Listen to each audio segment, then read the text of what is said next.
এখন রাসমণির স্বামীর অন্নেই শশীভূষণ এবং ব্রজসুন্দরী প্রতিপালিত। সে কথা লইয়া সে স্পষ্ট কোনো গর্ব করিয়াছিল কিনা জানি না, কিন্তু কোনো একদিন বোধ করি আভাসে ইঙ্গিতে ব্যবহারে সেই ভাব ব্যক্ত করিয়াছিল। বোধ করি দেমাকের সহিত পা ফেলিয়া এবং হাত দুলাইয়া কোনো একটি বিষয়ে বড়গিন্নির ইচ্ছার প্রতিকূলে নিজের মনোমত কাজ করিয়াছিল, কিন্তু সে কেবল একটি দিন মাত্র। তাহার পরদিন হইতে সে যেন পূর্বের অপেক্ষা নম্র হইয়া গেল, কারণ কথাটা তাহার স্বামীর কানে গিয়াছিল। এবং রাতে রাধামুকুন্দ কি কি যুক্তি প্রয়োগ করিয়াছিল ঠিক বলিতে পারি না। পরদিন হইতে তাহার মুখে আর রা রহিল না। শোনা যায় রাধামুকুন্দ সেই রাতেই স্ত্রীকে তাহার পিতৃভবনে পাঠাইবার উদ্যোগ করিয়াছিল এবং সপ্তাহকাল তাহার মুখদর্শন করে নাই। অবশেষে ব্রজসুন্দরী ঠাকুরপোর হাতে ধরিয়া অনেক মিনতি করিয়া দম্পতির মিলন সাধন করাইয়া দেন। রাধামুকুন্দ সংসার খরচের সমস্ত টাকা ব্রজসুন্দরীর হাতে আনিয়া দিতেন। রাসমণি নিজের আবশ্যক ব্যয় নিয়ম অনুসারে অথবা প্রার্থনা করিয়া ব্রজসুন্দরীর নিকট হইতে পাইতেন। গৃহমধ্যে বড়গিন্নির অবস্থা পূর্ব অপেক্ষা ভালো বই মন্দ নহে, কারণ পূর্বেই বলিয়াছি।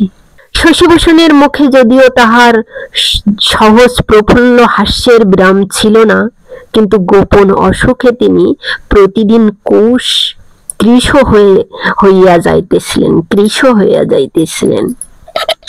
শশীভূষণের মুখে যদিও তাহার সহজ প্রফুল্ল হাস্যের বিরাম ছিল না, কিন্তু গোপন অসুখে তিনি প্রতিদিন কৃশ হইয়া যাইতেছিলেন। আর কেহ তাহা ততটা লক্ষ্য করে নাই। কেবল দাদার মুখ দেখিয়া রাধার চক্ষে নিদ্রা ছিল না। অনেক সময় গভীর রাতে রাসমণি জাগ্রত হইয়া দেখিত গভীর দীর্ঘ নিঃশ্বাস ফেলিয়া। রাধামুকুন্দ অনেক সময় শশীভূষণকে গিয়া আশ্বাস দিত, তোমার কোনো ভাবনা নাই দাদা, তোমার পৈতৃক বিষয় আমি ফিরাইয়া আনিব, কিছুতেই ছাড়িয়া দিব না।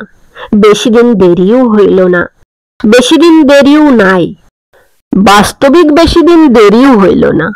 লেখায় যত অল্প দিন মনে হইল, আসলে ততটা নয়। ইতিমধ্যে প্রায় 10 বছর উত্তীর্ণ হইয়া গিয়াছে।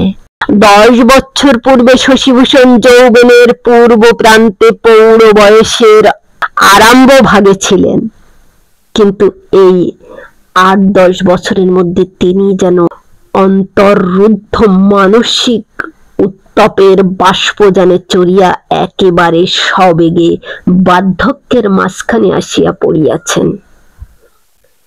পৈতৃক সম্পত্তি যখন ফিরিয়া পাইলেন, তখন কি জানি কেন আর তেমন প্রফুল্ল হইতে পারিলেন না। বহুদিন অব্যবহারে হৃদয়ের বীণা যন্ত্র বোধ করি বিকল হইয়া গিয়াছে।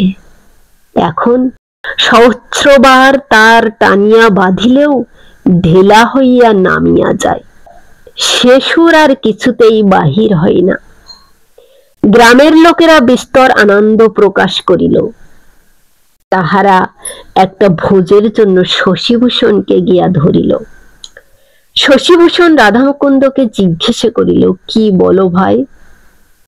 রাধামুকুন্দ বলিলেন, অবশ্য শুভ দিনে আনন্দ করিতে হইবে বইকি, গ্রামে এমন ভোজ বহুকাল হয় নাই। গ্রামের ছোট বড় সকলেই খাইয়া গেল। ব্রাহ্মণের দক্ষিণা এবং দুঃখী কাঙালগণ পয়সা ও কাপড় পাইয়া আশীর্বাদ করিয়া চলিয়া গেল।